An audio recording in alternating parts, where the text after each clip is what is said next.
सपा ने आज अपने 3 बागी विधायकों को पार्टी से निष्कासित कर दिया है, जिसमें से ऊंचाहार के विधायक मनोज कुमार पांडे भी शामिल है। जी मीडिया से खास बातचीत में मनोज पांडे ने कहा कि समाजवादी पार्टी उन्हें कैसे निष्कासित कर सकती है, ये बात समझ में नहीं आई है, जब उन्होंने खुद 1 साल पहले सपा से दूरी बना करके बीजेपी में शामिल हो गए थे। निष्कासित तो उसे किया जाता है जब वो आपके साथ हो।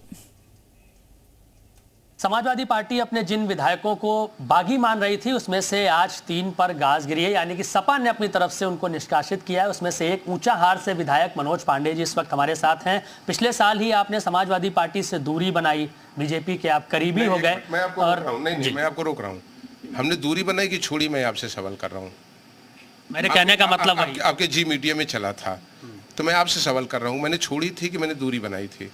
छोड़ी थी आपने, बीजेपी के आप करीबी हो गए। तो अब निष्कासन का मतलब, निष्कासन का मायने क्या है? नहीं, मैं यही तो सवाल, मैं बड़ा आश्चर्यचकित हूँ जब आपने इसको स्वीकार किया। आपके सम्मानित बहुत बड़ा चैनल है, आपका बहुत अच्छी टीआरपी भी है, हम लोग देखते हैं। जब आपके चैनल में ही आया भारत के यशस्वी गृह मंत्री आदरणीय अमित शाह जी, इनकी गौरवशाली गरिमामयी उपस्थिति में लाखों लोगों के बीच में हमने समाजवादी पार्टी छोड़ी थी और भारतीय जनता पार्टी ज्वाइन किया था, तो निकाला तो उससे जाता है जो आपके साथ हो। तो मैं तो पहले ही छोड़ के आ गया 1 साल पहले। ये तो बहुत पुरानी बात कर रहे हैं हजूर, आते आते बहुत देर कर दी आपने। तो ये तो बहुत पुरानी बात है।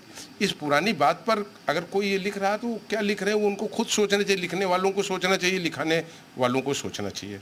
लेकिन जो नाराजगी आपकी थी, आप बार बार इस बात का जिक्र करते हैं कि हिंदू देवी देवताओं का अपमान किया गया, हिंदू धर्म के खिलाफ तमाम चीज़ें की गई, उसकी वजह से आप नाराज थे। क्या वही एक वजह है कि इसके अलावा भी कुछ चीज़ में कभी समाजवादी पार्टी में ऐसा नहीं हुआ? स्वर्गीय आदरणीय नेताजी के साथ हम लोग राजनीति में आए 93 में।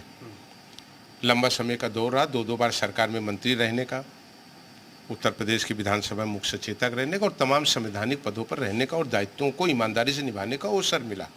30 साल में न जाने कितने विधान परिषद और राज्यसभा की वोटिंग हुई है जिसमें मनोज पांडे ने पूरी ईमानदारी निष्ठा के साथ काम किया है। कभी आरोप तो नहीं लगे हम पर। तो विचार तो ये करना चाहिए कि 2024 में ही क्यों आरोप लगे।